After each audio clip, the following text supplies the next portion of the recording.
Sizni Ozodbek Nazarbekovga hasad qiladi deyishadi. Nimasiga? Mana masalan sizga primoy savolga. Nimasiga men? Chunki muxlislari ko'pligiga va endi sizga nisbatan muxlislari ko'pligiga.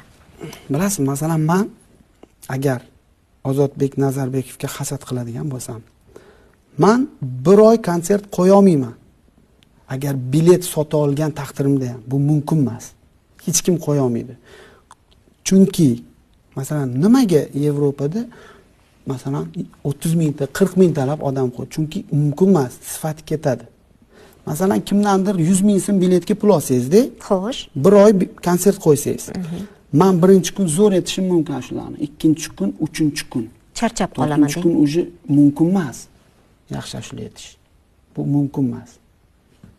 Mana bilsangiz, bir xil chet eldan san'atkorlar kelsa, 2 kun jonli ijro qilsa ham 1 kun dam oladi o'rtada. Chunki uni haqqi yo'q unga unaqa tiqib olishga. O'sha 100 ming so'mlik qilib etish kerak. Bir oy et bo'lmaydi uni. Endi hamma sizdek jonli aytmaydi-ku, to'g'ri? Yo'q. Endi men charchab qoladi 3 kunda. Agar mabodo shunaqa bo'lish kerak bo'lsa, 30 kun ishlatish mumkin emas bitta programmani. O'zing o'sha qanaqa qil, men masalan o'sha qila olmayman.